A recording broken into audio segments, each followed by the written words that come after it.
Greetings, chess players. My name is Chris Torres, and this is Daily Chess Musings. Um, I have for those of you new to the channel, I've been a chess coach for 25 years in Northern California, scholastic chess coach. And I've been running a blog, the Chess Musings blog, for 15 or so years. At the In the early parts of the pandemic, I got very sick and was in the hospital. And when I was getting better, I wonder where my coffee is. I left it someplace. Oh no.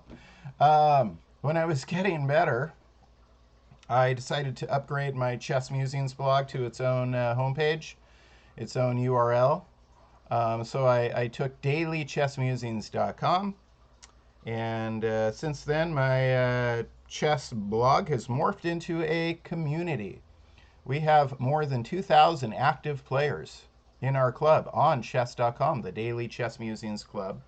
And you can too. You can also go to dailychessmusings.com, see thousands of great lessons. You can go check out the Daily Chess Musings YouTube channel, so on and so forth. All right, so enough about me. What am I going to do tonight? Something fun and unique. I'm going to play a game, a training game with one of my students. I'm going to play my student at odds. So let me go ahead and set this up. We're going to play an at odds game. This is going to be a serious training game. And so I'm going to choose to play minus a rook. All the great players from the 19th century. Chess.com allows you to do that. It's called, when you see the game listed as standard, you can click on that and then click on balanced odds. And then you can choose your own balance, how much odds you want to give, in this case, your student. And I'm going to give him an entire rook and then send him the challenge. And we will start a game like that. First, let me find it. Missing the rook on a1, or missing the rook on h1. I'll go minus the rook on a1. And I need to set it to 30 minutes, which is a very popular scholastic time control. Lily! Call for my daughter to get me some coffee, because I left my glass someplace. And I definitely need my coffee. Those of you who watch my streams know that it definitely helps. Anya! And I will hit play. So here it goes. And hopefully Joseph, we'll just call him Joseph, screen name Joe's Gambit, accepts the challenge. Come on, Joseph, accept the challenge.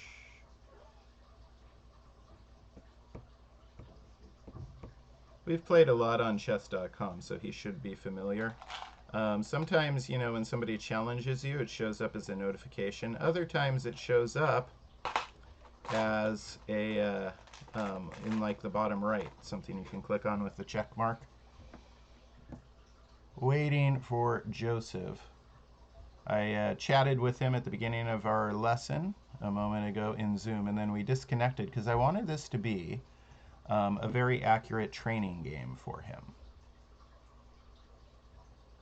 And he did not. He did. He accepted. Okay. So I start with pawn to e4. And then I'm playing minus my rook on a1. Can I please have my coffee, sweetheart? Thank you. Where's your cup? I don't know. That's the mystery. I think it's in the other room. I think it's on the table. All right. So I'm going to play f4, the King's Gambit. Morphy, Paul Morphy used to play the King's Gambit quite often when he was playing minus a rook. So if it's good enough for Morphy, it's probably good enough for me. For those of you who don't know, Paul Morphy is one of the strongest chess players who ever played. Great attacking chess player. Um, and of course, he's famous for his Opera House game played in Paris in 1858. There's a great video of that on my YouTube channel. Come on, Joe, you gotta make your move, dude. Don't have the game abort. 14 seconds. They put a clock on the first couple moves in chess.com. And normally I would be saying, hey, just take the pawn. And then work on it late. 3, 2. Oh, no. Don't. Okay, good. He took the pawn. That got me a little excited. All right, so there's two routes I could go here. I could play the bishop c4, which threatens the belly button route. But then your opponent can come over here, and then you're going to be moving your king. This is known as the bishop's gambit. It is totally playable. But I tend to, play the classical king's gambit with the knight f3 because it stops this kind of nonsense. Now, oftentimes what king's gambit players will do is they will play the black side. They will play g5 here. And why are they playing g5? So they can play g4 so they get this to move. So then they can get that out there, right? The queen out to h4. So it looks a little strange, but it all makes sense. Joseph did not do that. He took the first pawn, and then he develops the knight. Okay. So right now, I could develop my bishop so that it's threatening the belly button. That would certainly be a good move. I'd have two pieces developed and one pawn in the center. Or I could have two pawns in the center and one piece developed. Thank you, Lily. Either way, I'm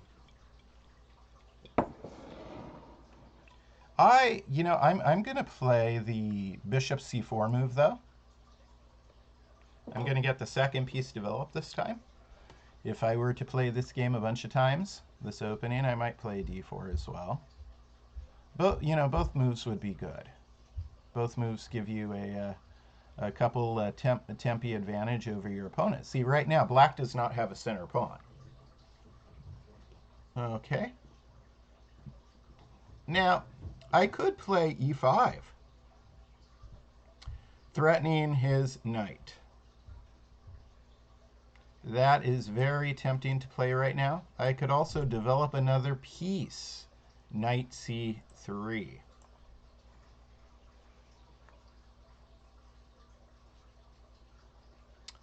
So I'm thinking about those two options as we speak. There's also knight g5, kind of a fried liver idea, right? It's like a fried liver out of the King's Gambit. It's a little on the dangerous side, though, I must say. It's a little dangerous, and the reason is because black could play bishop c5 check. Because then my knight would be here, so it wouldn't be controlling d4 anymore. So I don't think I'm going to try the fried liver approach. I like my knight controlling the d5 square, so I can push d4 to block the check from bishop c5 if I need to. In fact, right now I'm going to go ahead and castle. So I am already castled. Move 5, I am castled very quickly. And then I'm going to go ahead and play d4. That's why I left this knight on f3.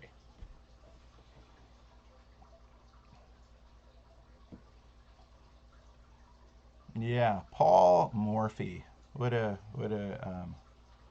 wonderful, wonderful. We only have a short record of his games, from his when he was at peak performance. He only played so many games. I've got a great book on my shelf.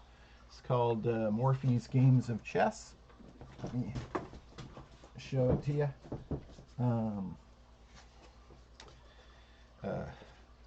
There it is, Morphy's Games of Chess by Philip Sargent, and he's known as the pride and sorrow, of chess, and we certainly owe a lot of the idea about. He was at the forefront of a lot of concepts, creating imbalances, developing fast, and really showed us how to punish punish moves that are suboptimum with very exacting punishment. A lot can be learned from studying Paul Morphy's games. I highly recommend it. My favorite players would be my three favorites are Paul Morphy, Bobby Fischer, and Jose Raul Capablanca. Actually, I should go the other order. I should go Paul Morphy, Capablanca, and then Bobby Fischer. And that way it's chronological. Don't know why I was speaking non-chronologically. Let's see. I could play pawn c3, just strengthening that d4 pawn right now. But that is a slower move. I think it's time to take the pawn back on f4 while developing a piece. This is dangerous, though. I have to be mindful of the fact that Joseph's bishop is on the same diagonal as my king. So I am going to play bishop takes f4. So in effect, I am no longer down a pawn. No longer down a pawn. And I like what my position's doing. All right, so he takes the pawn as soon as I say I wasn't down the pawn. And not only that, but let's not forget I spotted a rook. So yeah, he took the pawn. I was okay with that because it costs him time. And Joe's Gambit said, I think you should have castled first. I see, I think I should have castled first. So he's chatting with me in the chess.com. Quite possibly, Joseph. We shall find out. I am going to play knight c3, threatening the knight, and then so he can't support it with d5 because I would just take, right? So he can't do like the normal support. And then maybe I'll play queen e2 next, pinning the knight to the king is what I'm thinking. But I wanted to finish developing my minor pieces.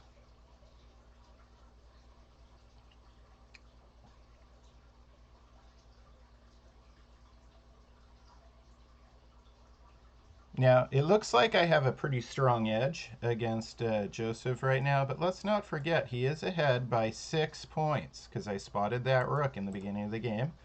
And I know him to be a good defender. So right here I have some ideas. I'm thinking he is castled now. I am thinking of playing knight to g5, which would threaten f7 twice, threaten h7 once, and open up the diagonal for my queen to get out there as well. That seems really good. But before I play such a move, I really want to make sure I'm not missing anything. Any fans in the house tonight? Who's watching? Who's checking us out?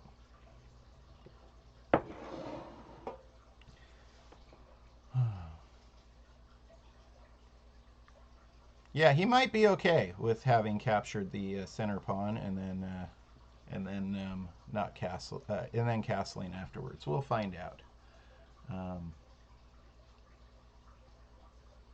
If you're just joining me, my name is Chris Torres. I am a correspondence chess master, longtime chess coach, and I am the creator of Daily Chess Musings. You can Google it and find all about Daily Chess Musings, and you can find our club on chess.com. I am playing a training game with one of my students, Joseph, right now, and I am playing minus a rook.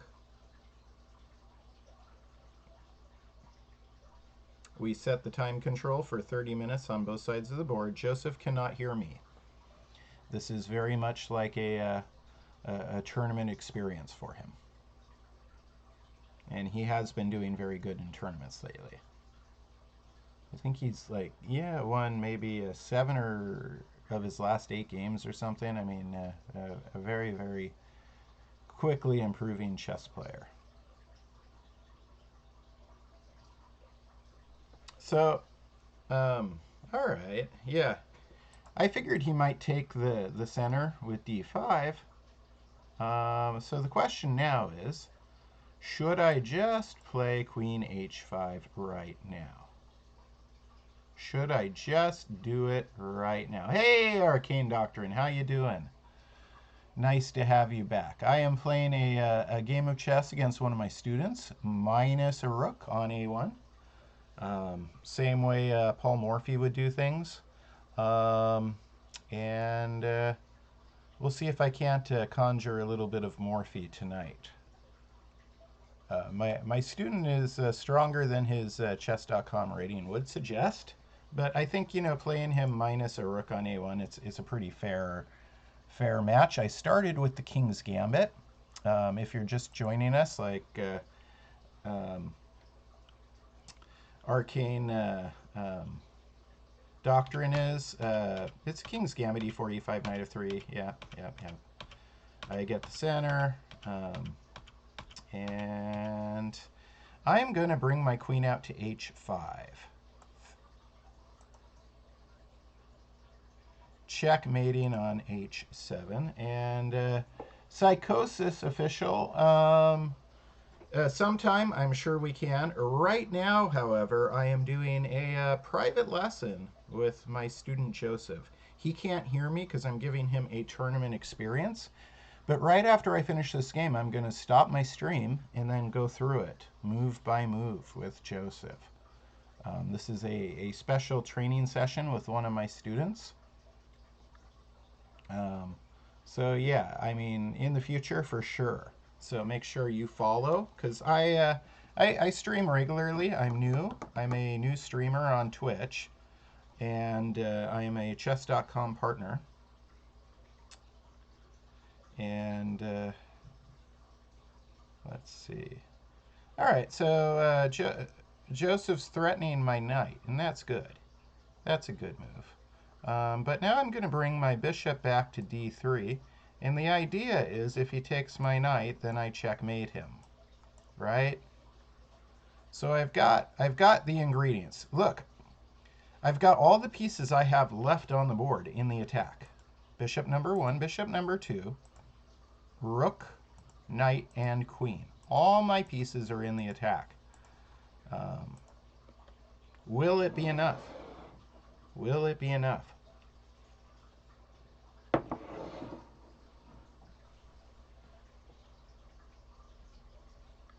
So if you're just joining, my name is Chris Torres, correspondence chess master and a longtime chess teacher. I'm giving one of my students a test, as you will, checking on their thought process, making sure that they catch all these little tactics. He's not going to take my knight. I can tell you that right now. Joseph is not going to take this knight because he knows I will checkmate him. He has won like 7 out of his last 8 U.S. chess-rated games. See, he's a strong player, and now I have to work some magic. He gets the bishop out. It's not a wonderful spot for his bishop, but it does add another defender to an important pawn. Yeah, I do try my hardest, Arcane Doctrine. I am trying my hardest. Dumbing down your play doesn't really help your students. So what I do is I either give them odds in terms of time. Maybe I'll give them 30 minutes and myself just 3 or something like that. Or I'll spot them material odds, as we're doing here, or both. This way I can play my hardest. Because otherwise it turns a little artificial. It turns a little artificial. So I could throw in a check here, right? And that would force his king into the file with my queen. That could be worthwhile. That could be a worthwhile move. But then my bishop's kind of a little bit in the way.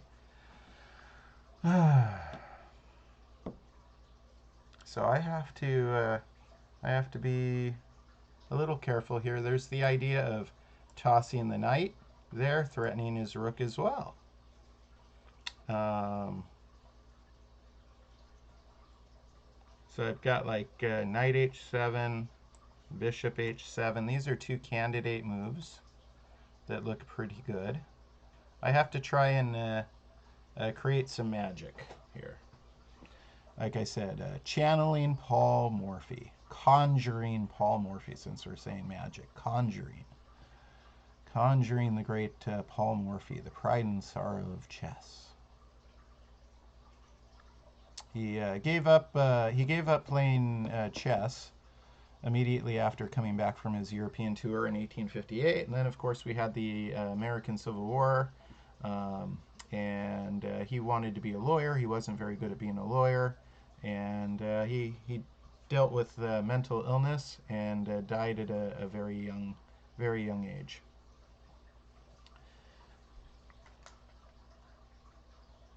I have a couple of his best games on my YouTube channel, some of my favorite lessons of Paul Morphy. Joseph, my student tonight, has seen 2 or 3 at least. Checks captures threats. Checks captures threats. Let's see. Should I play knight h7? Should I play bishop h7 check? Should I play something else? Analyzing all the checks, captures, and threats.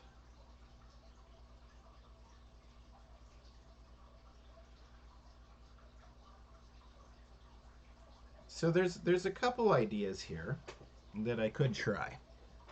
One of them would be knight h7, as I said, forces the rook. Doesn't quite force it though. I mean, he could.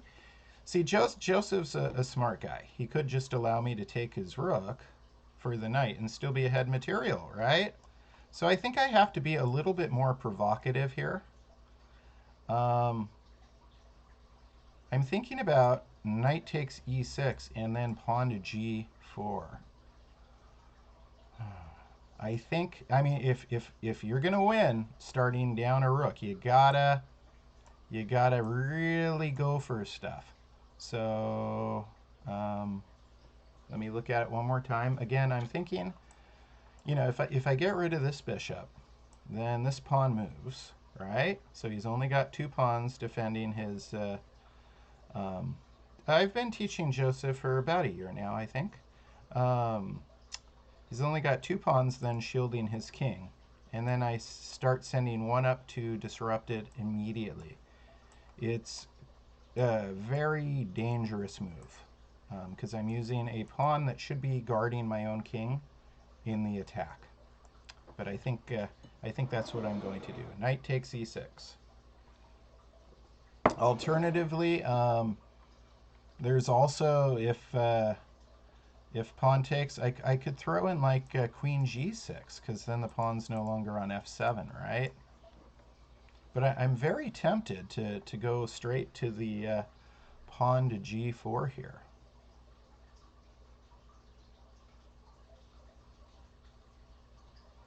Because I think if I put my queen there, it allows him to put a rook or queen on f6, right? So I'm going to play pawn to g4 right now.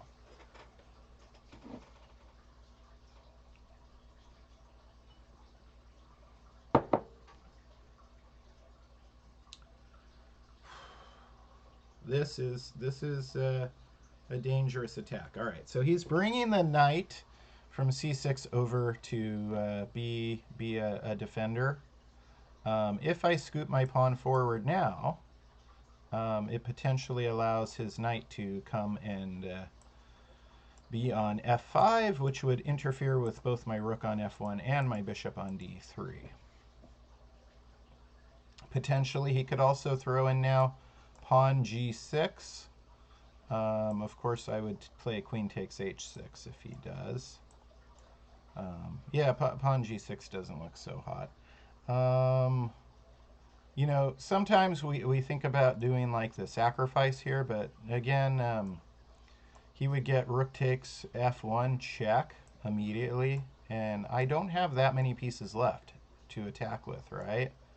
So I think my most aggressive move that I can play, and when you're playing at odds, you have to be aggressive.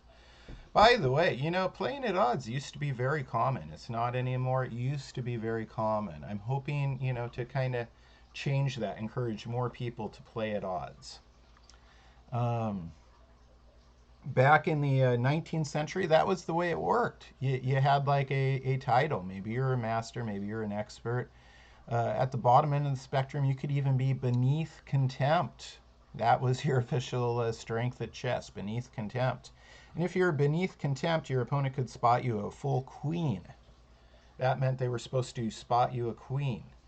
So you'd have tournaments where you'd have the strongest players and the weakest players playing in the same section, um, just by spotting different odds.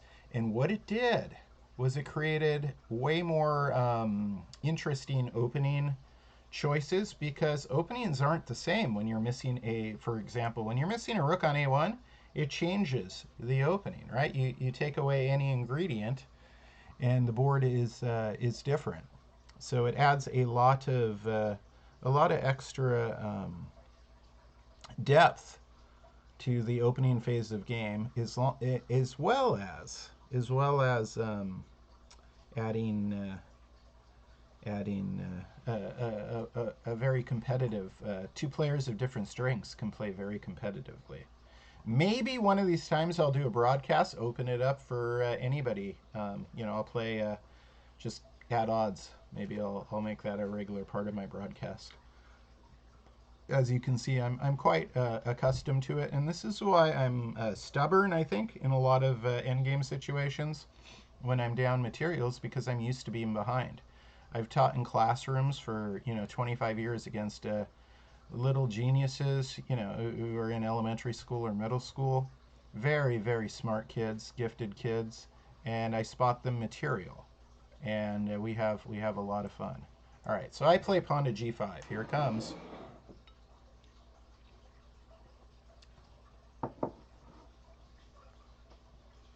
Yeah, so it'll be, this game could last a maximum amount of time of 1 hour, but it's probably not going to go the full distance, because one way or another, things are going to happen here very soon. I'm putting as much pressure as I can on Joseph. As I said, I'm trying to conjure up Paul Morphy, the spirit of Paul Morphy in this game.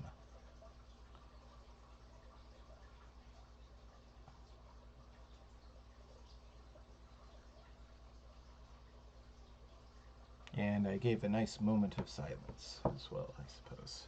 Where did I put the book? I was gonna. Oh, here's the book.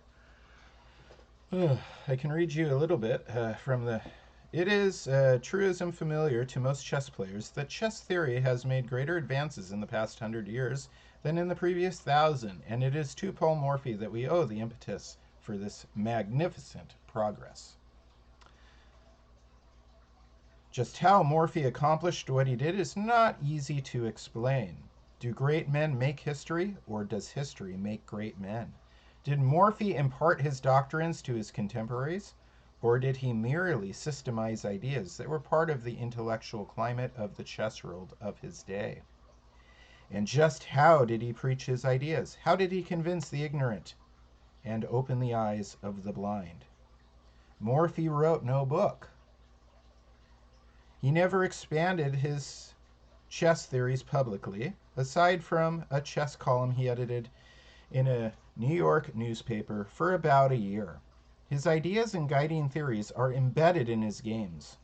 Over the 6 years, what am I saying? Over the years, 6 large-scale collections of his games have been published. These extremely popular works have made Morphy's games available to a large number of players. Morphy's games are so insidiously attractive that they make powerful propaganda for Morphy's theories, I repeat, that were never stated by Morphy, but are implicit in his games. Who are my favorite contemporary players? Interesting question. So that's just a little bit from the introduction of this old chess book. You can get a copy of it very cheap. But, I mean, you can go in the chess.com library. Go in the, sign up, go in the chess.com library and search for Paul Morphy. You'll find a bunch of his games. You can go to my YouTube channel. Look at Paul Morphy. You could go to my blog, dailychessmusings.com. Type in Paul Morphy, Paulmorphy, not Murphy, Morphy. Who are my favorite contemporary chess players? That is a very good question. A very good question. Magnus Carlsen. I mean, it seems like it seems like a safe choice, but in all honesty, yeah, he is one of my favorite contemporary chess players. He's carrying the torch of the great prodigy, brilliant. He's carrying the torch of the chess gods. So the Morphys, the Capablancas. He's the next torchbearer, in my opinion. And I've met him on a couple of occasions. He is a very cool person, and just an interesting personality. His world championship reign has done so much for the popularity of chess. Another one of my absolute favorites, and this might come as a surprise because if I state, Magnus Carlsen is a favorite of mine, then the guy Magnus Carlsen defeated to take the title away from, Viswanathan Anand. One of the nicest guys out there in the chess world, and a lot of people don't know, but Anand was India's first grandmaster. Chess may have been invented in India. Some people think it was invented in India. Some people think Persia. But they did not have a grandmaster before Anand. Now they have countless grandmasters. I think he might have been their first international master, too. I mean, talk about a trailblazer. He popularized the sport. He brought a whole continent of talent online. So Viswanathan Anand is another one of my favorites. All right, so knight f5. As we suspected, this clogs up. He's interfering with my bishop's diagonal and my rook's diagonal. Plus, it's a strong spot for that knight. And this knight is, in turn, defending the two pawns that I'm trying to attack. So it's a beautiful location. Beautiful location. I really like Anish Giri. I'm not going to talk about the drama, if that's what you're getting at, the recent drama. But I can talk about his chess, and I really like Anish Giri. He is a fantastic chess player. You can, in fact, see the videos I did on Vacon Z. I covered the entire tournament, Vacon Z, the famous tournament in the Netherlands. I covered that, the 2021 edition of Vacon Z, in its entirety, because it was the first international chess tournament. Yeah, that's good that you didn't hear about the drama, and you won't hear about it from me. I'm not going to speculate about that. A great many people are, and that's not what I do. I do things my own way. I'm not here to assassinate anybody's character. I'm here to share my passion for chess. Checks, captures, threats. I gotta do something here. I'm considering Queen G6. I'm considering Queen G6 because this sets up putting the queen in the same file as my opponent's king.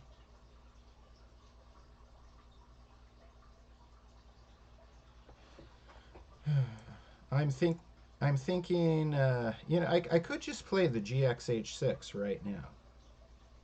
I could just play the GXH6. I could play. So let me go ahead and highlight a few things that I'm looking at. One one possibility is Queen G6. One possibility is G takes H6. Um, Queen H6 puts my queen in the same file as the king, which makes G takes H6 a little bit more powerful. Um,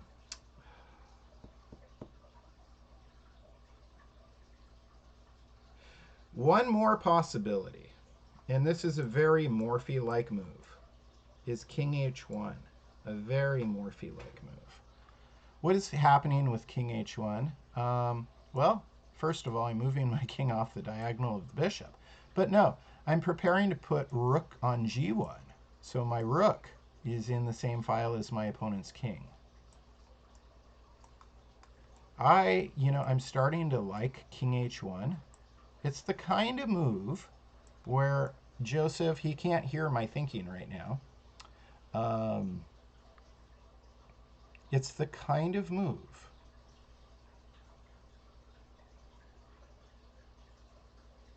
that it looks quiet, but it has a lot of attacking potential. A lot of attacking potential. It is dangerous, though. If my king is on H1, check it out. If my king is on H1, when you look at the relationship with the king and queen, it's one knight fork away. It's one knight fork away. But I think the positives outweigh the negatives here, because Joseph can't do that knight fork right away. So I'm going to play King H1 with the idea of Rook G1.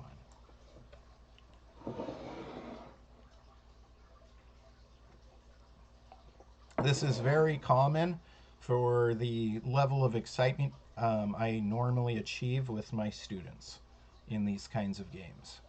When we play a hard training game like this, I am one of the one of my friends in chat here asked, "Do you play your hardest?" Absolutely, because I am preparing my students to be successful, and I'm not going to be preparing them I'm going to be doing them a disservice if I handicap. Oh, that was beautiful. That was beautiful. All right, so he is threatening to now trade queens with me. Not very nice. So I think it's time for my queen, sadly, to run away, because I cannot trade queens. Clogging the G file is not going to help me. Playing G6 is not going to help me. So I am going to play queen to E2.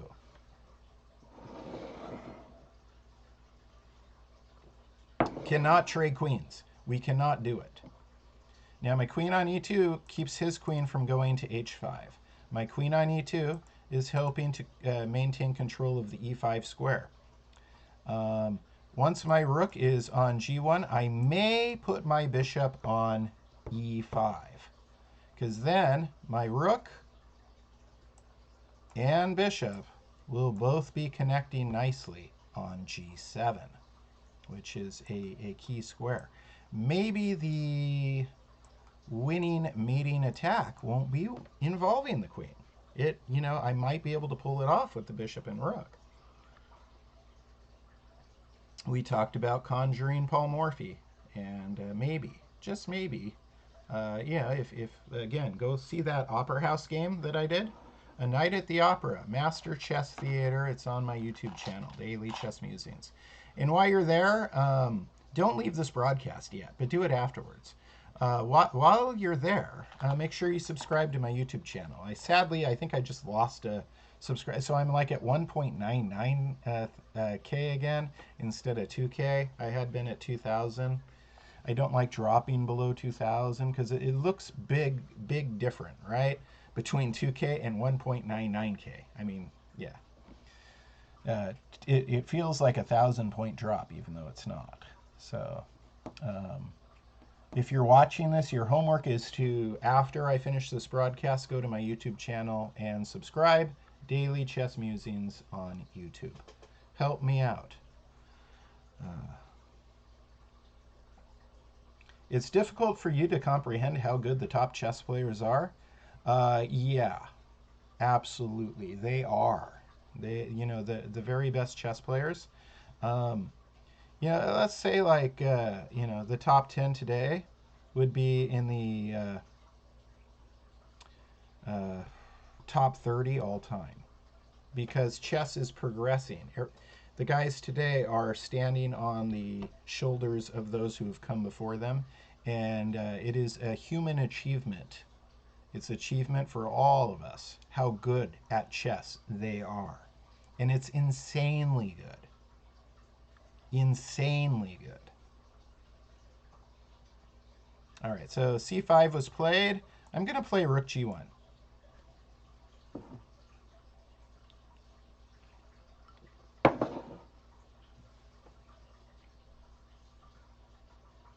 Things are going to get really exciting. I'm putting a lot of pressure on Joseph, and by the way, he's going to watch this broadcast afterwards. I'm really proud of how he's standing up to this. Isn't this amazing? He is Joseph is a young person. We're talking middle school aged person, a scholastic chess player, and he's facing this much adversity in this chess game.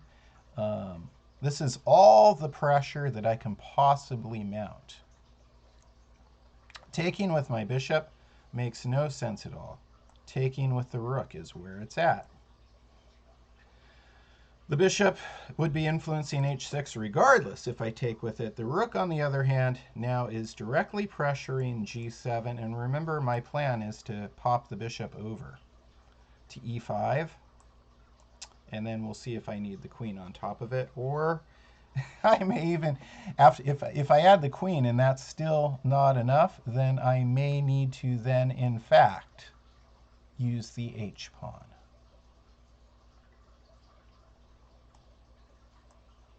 Okay, so here it comes. I'm stacking on g7. Yeah, you might say, okay, well, he's got a knight there. Well, my bishop can take the knight, removing the guard, right? I can take away one guard. All right, should I? Should I take away the guard now? Or should I add more pressure? Usually the answer is adding more pressure. So I am going to play. And I have to play a little faster now because look, I've got 5 minutes. I'm thinking of playing queen g2. All right, so this is all the pressure. Again, I have 4 pieces. Look how I'm using all 4 pieces. See, you gotta use what you have in unison. There has to be a teamwork at play. With your force. I don't know that I'm going to win this. He has defended admirably, but I have either way, I'm proud because I'm just proud of my student for defending this well. This is as much force as I could possibly attack with. In fact, yeah, a lot of people say, a lot of Morphy's opponents didn't defend as accurately, and that's certainly a fair criticism. But it just goes to show you that Joseph can defend this well. And I am going to have to use, yep, I'm going to have to use my pawn. Now, if knight takes pawn, rook takes says check on g7. That's the idea. So if knight takes, then rook takes g7. Even though his knight's threatening my queen, doesn't matter because I take with check. Then his rook takes, and my queen takes with checkmate. But this, see, this process takes 2 more moves. 2 more moves to even begin to do something, right? And yeah, in the meantime, Joseph is not forced to take with his knight. That looks to be a mistake.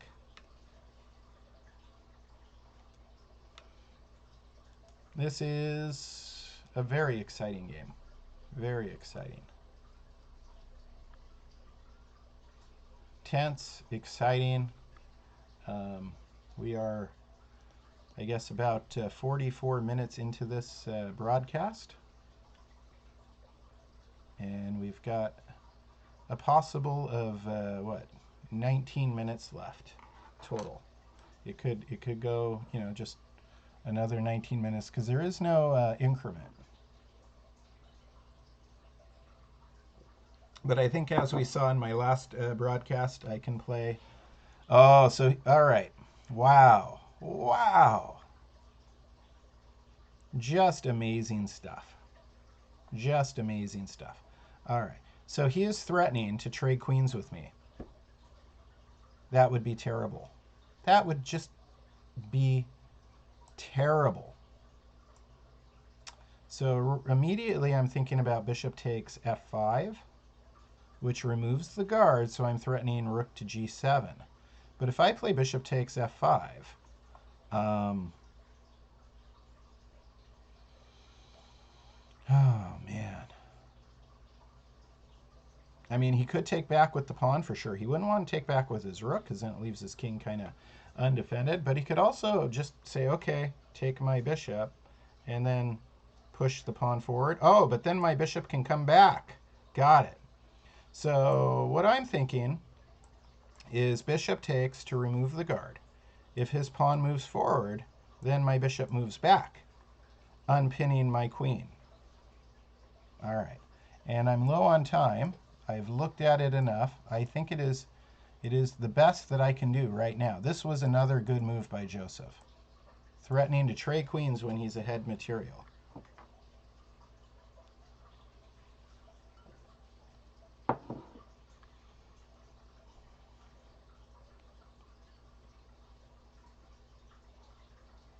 All right.